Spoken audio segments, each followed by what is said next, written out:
Assassins, Templars, Apples of Eden, Animuses, or... oh, wait a minute, is it Animi? Anyway, welcome to WatchMojo.com, and today we're counting down our picks for the top 10 Assassin's Creed games. This decision is yours alone to make. Only do so quickly. Before we begin, we publish new videos every day, so be sure to subscribe for more great content. Number 10, Assassin's Creed 3 Liberation. Connor, I'm Aveline de Grandpré, your brother from New Orleans. Yes.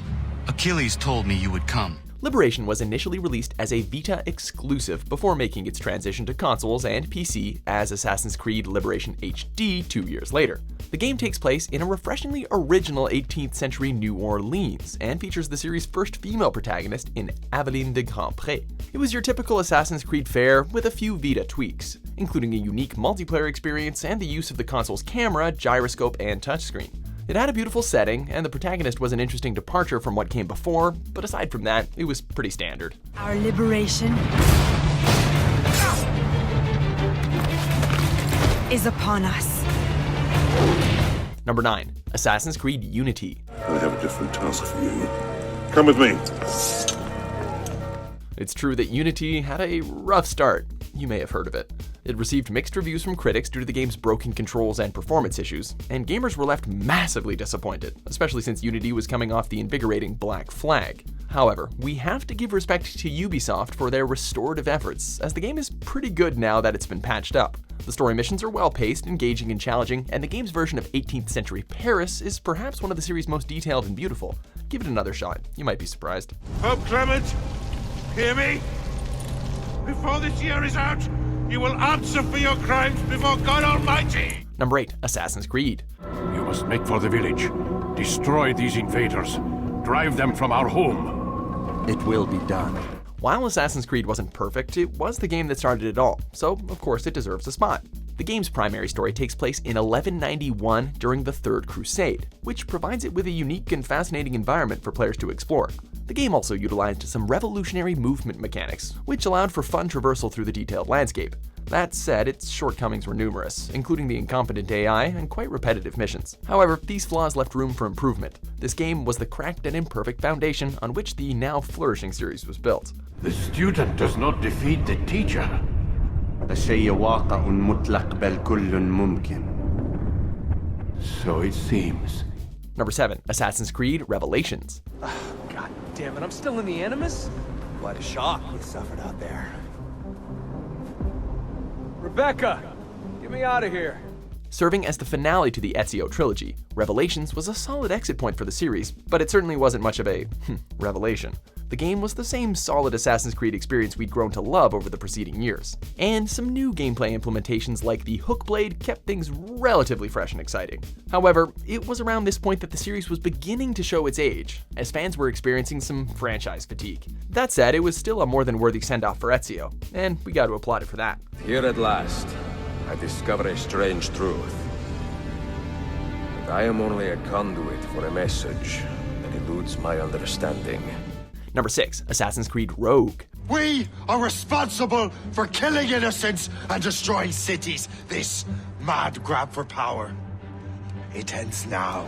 Rogue served as the final game to be released for the 7th generation of consoles, where the series had been residing for the previous 7 years. And it served as a respectable bow before the games went on to do bigger, brighter, and sometimes glitchier things. Despite it basically being Black Flag 2.0 and failing to innovate, really, Rogue was still an interesting title, particularly for its story. The main character, Shay Patrick Cormac, was complex and riveting to explore, and playing as a Templar provided a fresh twist on the stagnating series. It certainly wasn't perfect, but it was still a good time for those interested in the series' lore. You join me for some practice?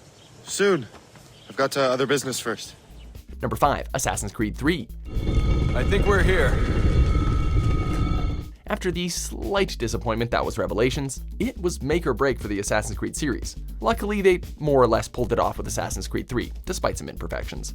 The series moved away from Europe and presented players with a gorgeous America set during the American Revolution, and the change of location and resulting new characters helped reinvigorate interest in the series. However, some gameplay mechanics like horse riding were a little wonky, and the game could be dreadfully boring at times. Regardless of its flaws, Assassin's Creed 3 was still quite fun. You are a Templar. Number 4, Assassin's Creed Syndicate. Boss! Boss! manuals. Come on, hurry up! The fun never stops. After the initial debacle that was Unity, fans were all but done with the Assassin's Creed series, and as a result, little mind was paid to Syndicate upon its release 1 year later. However, those who did play it found a revitalized and surprisingly good entry, complete with likable characters, an engaging story, and arguably the most engrossing depiction of Victorian London in gaming history. While the gameplay was still the same old Assassin's Creed, it was a huge step up from Unity, and it promised an invigorating upward trajectory for the series. We hope. Well, we tried. Number 3. Assassin's Creed Brotherhood. Bene. Jump!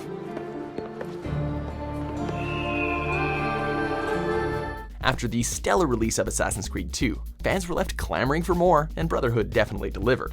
While the story continues the events of Assassin's Creed 2, the two games are drastically different thanks to some huge improvements to the gameplay, like the recruitment system, modified combat mechanics, and a surprisingly good multiplayer mode. The game took what Assassin's Creed 2 did and improved upon it in many ways, which arguably makes this entry the most refined and polished of the Ezio trilogy. Assassin's Creed doesn't get a lot better than this. I think, as any of us expected.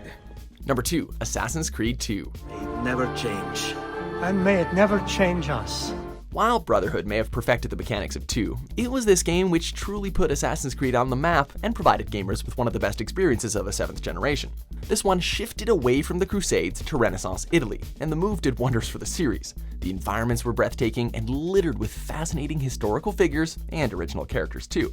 Many improvements to the gameplay were also made, including eagle vision, which significantly aided in assassination attempts. The game was a massive success, both commercially and critically, and it showed the heights that the series could reach. The rest is up to you, Desmond. Number 1. Assassin's Creed 4 Black Flag. Douse the flames! Get in there, you mongrel! At a time when gamers were definitely feeling tired and burnt out on the Assassin's Creed series, Black Flag splashed some water on our faces and woke us up to the series' imaginative possibilities. The game took place during the golden age of piracy, and the original setting and resulting gameplay elements, like naval exploration and underwater components, and pirate ship battles, helped to breathe new life into the series. It also had an engaging story and magnificent graphics, proving that Ubisoft can dance with the best of them. Black Flag was a monumental success, and it's yet to be topped, at least in our opinion. Was it good for you as well? Do you agree with our picks? Check out these other great clips from WatchMojo and subscribe for new videos every day.